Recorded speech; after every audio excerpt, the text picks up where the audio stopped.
Good morning बच्चों। तो आज हम इंग्लिश ग्रामर के चैप्टर 4 द नाउन नंबर की कुछ एक्सरसाइजेस सॉल्व करेंगे।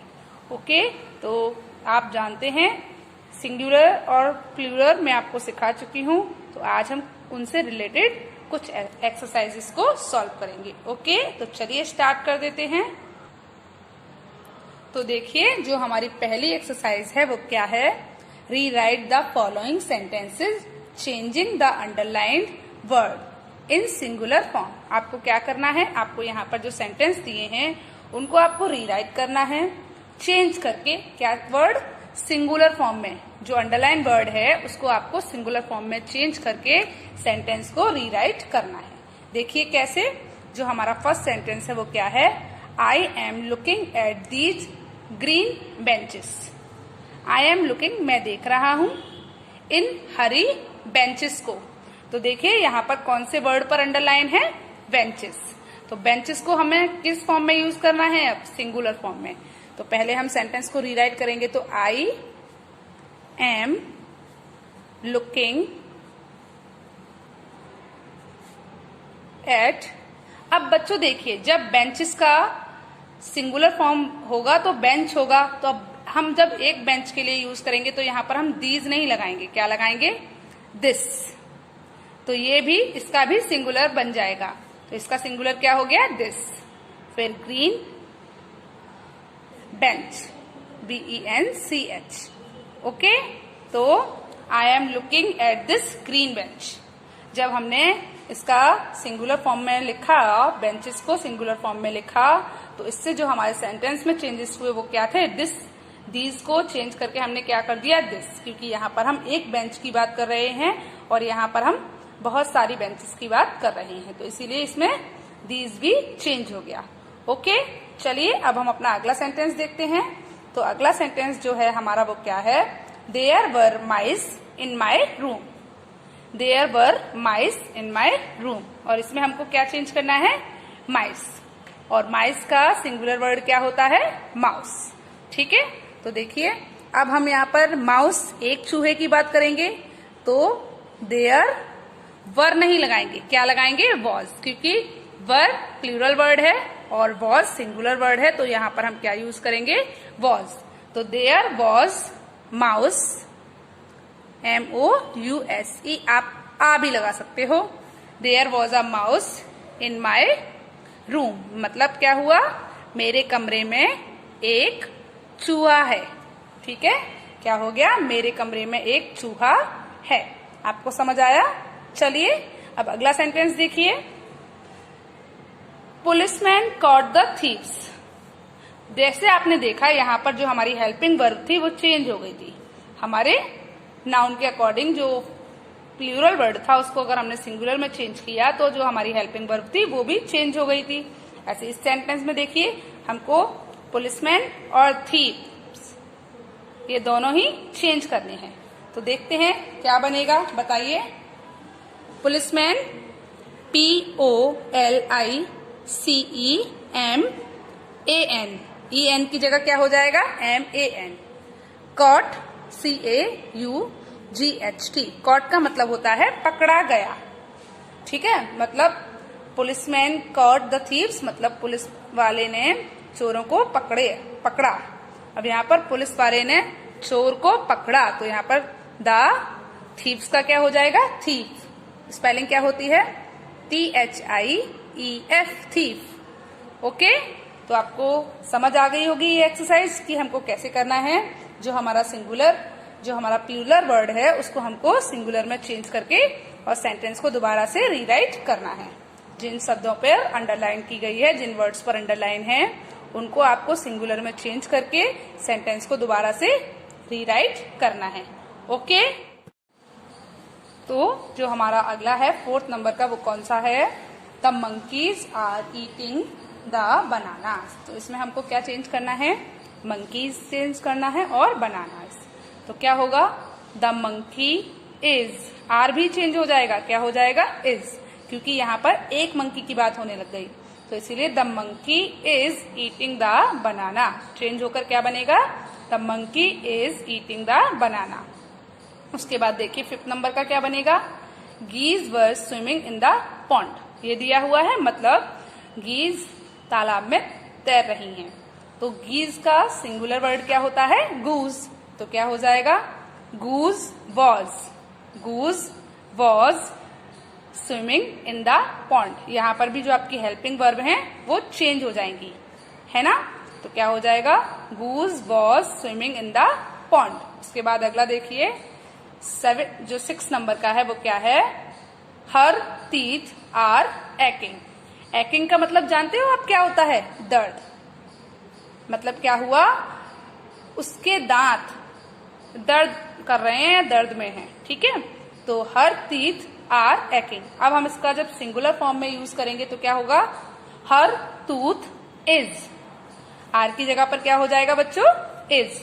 जो आपकी हेल्पिंग वर्ब है वो भी चेंज हो जाएगी। तो क्या हो जाएगा, हर टूथ इज एक्किंग। ओके, आप 7th नंबर का देखिए क्या है, द चिल्ड्रन आर ईटिंग।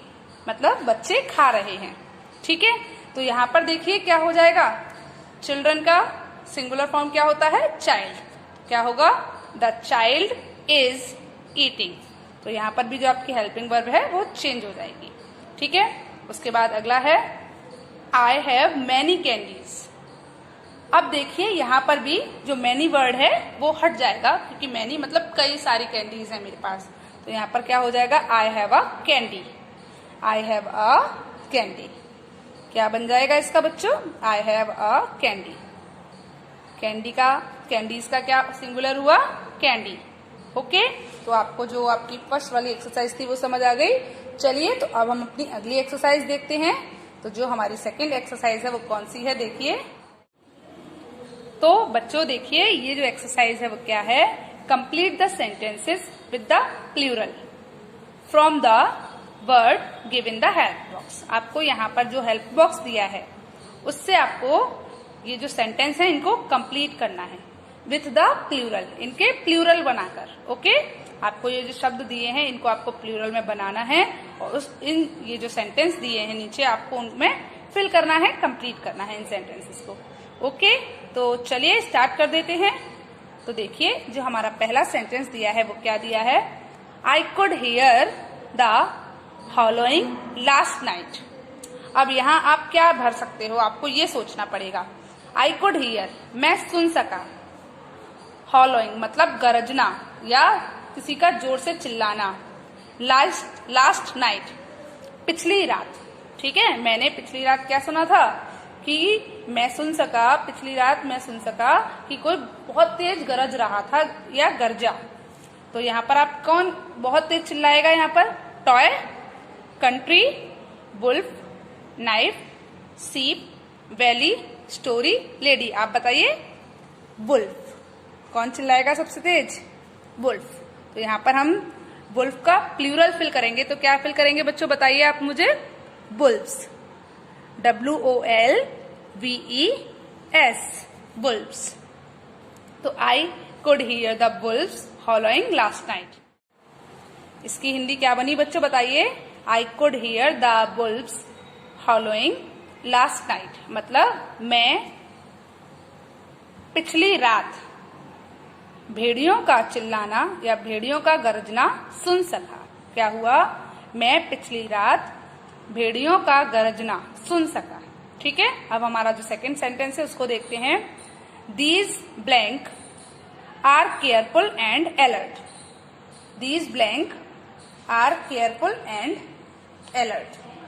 तो क्या बनेगा बताइए बच्चों, ये सावधान और सचेत हैं। ये सावधान और सचेत हैं, बताइए कौन। Toy, countries, knife, sheep, valley, story, lady. तो बताइए क्या लिखेंगे हम इसमें, लेडीज। LADIES। लेडी का हमने प्लूरल बनाया तो क्या बना बच्चों, लेडीज। तो यहाँ पर हमने क्या फिल किया है, लेडीज।